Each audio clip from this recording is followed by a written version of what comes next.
तो 9th episode की शुरुआत होती है जिसमें कि हम राना और नैना को देखते हैं जो कि अपनी पूरी की पूरी फैमिली को लेकर होटल जा रहा था क्योंकि उसे डर है कि कहीं सूर्या उनके घर पर अटैक ना कर दे। और वो नैना को बताता है कि प्रिंस को जिस पर्सन ने आखिरी बार देखा था वो कोई और नहीं बल्कि हमारा बेटा एनी है, इसलिए अगली सुबह यहाँ पर रिपोर्टरों की भीड़ लग जाएगी और इस वक्त हमारे लिए घर सेफ नहीं है। जिसके बाद जब वो लोग होटल पहुंच जाते हैं तो पहुंचते ही राना के पास तेज का कॉल आता है। तेज यहाँ पर राना से कहता है कि उसे तुरंत ही स्टूडियो आना पड़ेगा क्योंकि बहुत ही अर्जेंट काम है। तब राना तुरंत ही तेज के स्टूडियो पहुँचता है जहाँ पर पहुँचने के बाद हमें मालूम चलता है कि दरअसल जफा घायल इसलिए हुआ था क्योंकि उसने महाराज के ऊपर गोली चलाने की कोशिश की थी। महाराज की कार का एक्सीडेंट हो गया था जिसके कारण वो घायल हो गया था, साथ ही जफा ने उसे गोली भी मार दी थी। यहाँ पर जब राना महाराज को देखता है तो वो बहुत ज्यादा खुश होता है। महाराज को काफी ज्यादा ब्लीडिंग भी हो रही थी। ऐना भी यहीं पर थी जो कि उसका ब्लड रोक रही थी, लेकिन उसकी कंडीशन काफी ज्यादा बिगड़ रही थी। तो जो जफा ने किया उसके लिए जफा बहुत ही ज्यादा घबरा रहा था क्योंकि वो जेल नहीं जाना चाहता है। राना यहाँ पर जफा से वादा करता है कि वो उसे जेल नहीं जाने देगा और यहाँ पर ऐना उन सभी से कहती है कि उसकी ब्लीडिंग बिल्कुल भी नहीं रुक रही है और अगर इसी तरह खून बहता रहा तो उसकी जान चली जाएगी, इसलिए हमें इसे तुरंत ही हॉस्पिटल ले जाना होगा। वो हॉस्पिटल में कॉल भी करने लगती है और एम्बुलेंस को बुलाने लगती है, लेकिन तभी यहाँ पर तेज ऐना को रोकता है और वो उससे कहता है कि एक एक्सीडेंट केस है और अगर हमने इसे हॉस्पिटल लेकर गए तो जफा फंस सकता है, लेकिन हम उसे हॉस्पिटल जरूर लेकर जाएंगे।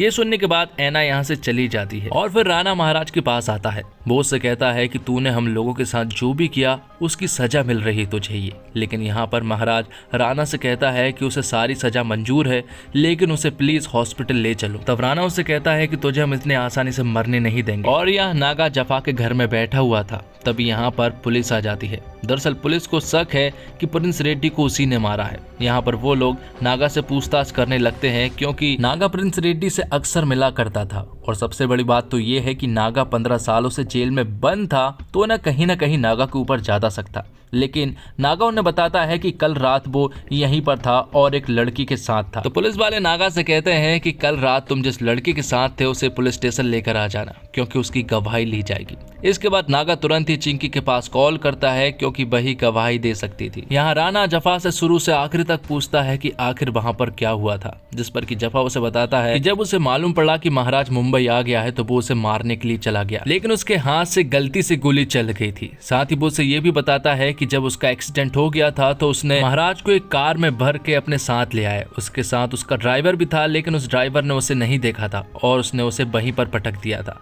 लेकिन जब उसे मालूम पड़ता है कि उसकी बाइक वहीं पर रह गई है तो यहाँ पर जफा पूरी तरह से घबरा जाता है। तब उसे लगने लगता है कि अब उसका जेल जाना एकदम तय है। तभी राना यहाँ पर लारा के पास कॉल करता है और उसे ये सारी सिचुएशन के बारे में बताता है। लारा भी तुरंत निकल पड़ती है वहाँ की छानबीन करने के लिए। वहाँ पर जाकर वो सबसे पहले सीसीटीवी फुटेज को क्लियर करवाती है, लेकिन यहाँ जफा की ना तो बाइक थी और ना ही किसी को इस एक्सीडेंट के बारे में मालूम था, जिस पर कि राना तेज को बताता है कि खुशखबरी है कि किसी को भी जफा के इस एक्सीडेंट के बारे में नहीं मालूम है। लेकिन तेज यहाँ पर राना से कहता है कि उन्हें महाराज को हॉस्पिटल ले जाना चाहिए वरना हमें पाप लगेगा अगर ये मर जाएगा तो। यहाँ होटल में राना की फैमिली के पास श्रीनी आ चुका था क्योंकि राना ने श्रीनी से कह दिया था कि उसे मेरी फैमिली के साथ रहना होगा। लेकिन यहाँ पर नैना को कुछ भी समझ नहीं आ रहा था कि आखिर राना को ऐसा क्या इम्पोर्टेंट काम है कि सभी लोग उसे आधी अधूरी बात बता रहे हैं। यहाँ पर तेज बार बार राना से कहे जा रहा था कि हमें महाराज को हॉस्पिटल ले जाना चाहिए वरना हमें पाप लगेगा,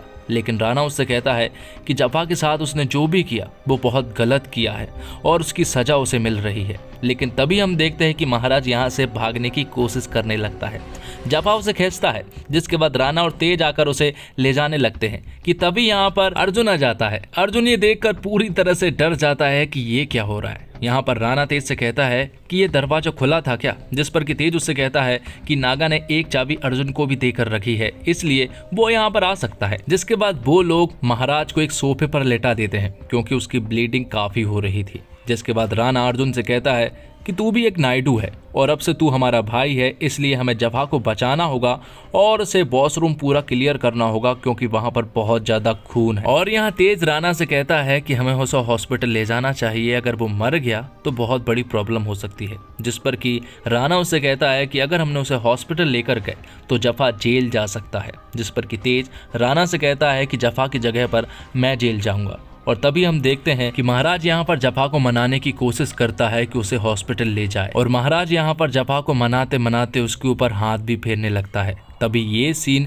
दूर से राणा देख लेता है और राणा को ये देखकर बहुत ज्यादा गुस्सा आता है और वो तुरंत ही महाराज के पास आता है और उसे वो बेरहमी से मारना शुरू कर देता है। यहाँ दूसरी तरफ नागा के पास चिंकी आ चुकी थी और चिंकी को नागा सारी बातें समझाता है कि आखिर क्या प्रॉब्लम है और किस वजह से चिंकी को उसने यहाँ पर बुलाया है। यहाँ नैना श्रीनी से कहती है कि उसे होटल से बाहर जाना है, लेकिन श्रीनी बाहर उसे नहीं जाने दे सकता था। तब नैना तुरंत ही राणा के पास कॉल लगाती है। राणा जो कि तेज के स्टूडियो में था, दोनों बात कर ही रहे थे कि तभी यहाँ पर जफा आ जाता है। जफा यहाँ पर राणा से कहता है कि महाराज को फिर से ब्लीडिंग होना स्टार्ट हो गई है। तो ये सारी बातें नैना सुन लेती है। वो तुरंत ही समझ जाती है कि वो लोग तेज के स्टूडियो में हैं। वो यहाँ से बाहर जाने की कोशिश करती है, लेकिन श्रीनी उसे नहीं जाने दे रहा था। लेकिन आखिरकार नैना यहाँ से चली जाती है। यहाँ महाराज तेज को समझाने की कोशिश करता है कि अब वो पूरी तरह से बदल गया है और अगर वो यहाँ पर मारा जाता है तो उन्हें भी मालूम है कि उनके साथ कितना बुरा होने वाला है। वो लोग खुद को कभी भी माफ नहीं कर पाएंगे और उन्हें बहुत ज्यादा पाप भी लगेगा। यहाँ पर वो तेज को हाथ जोड़कर कहता है कि वो किसी को भी कुछ नहीं बताएगा, प्लीज एम्बुलेंस को कॉल लगा दो।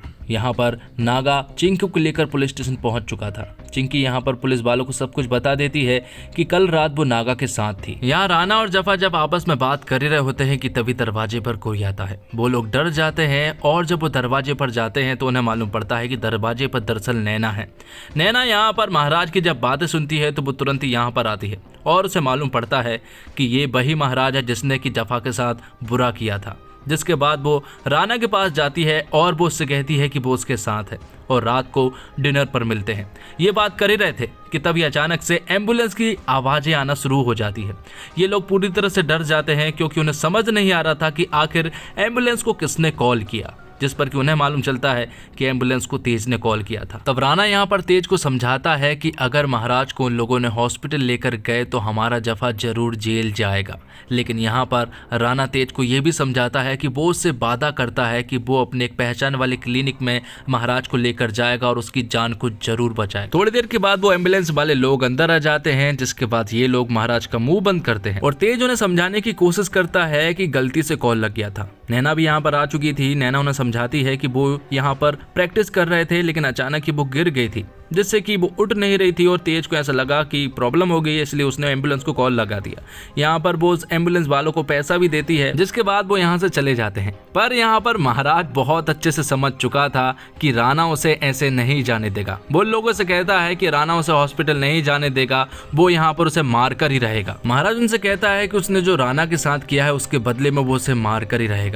लेकिन इन लोगों को समझ नहीं आ रहा था कि आखिर महाराज कहना क्या चाहता है। तब इन्हें मालूम पड़ता है कि महाराज ने जो जफा के साथ किया था वही उसने राणा के साथ भी किया था। साथ ही यहाँ पर महाराज उनसे कहता है कि उसने राणा से सच्ची मोहब्बत की है।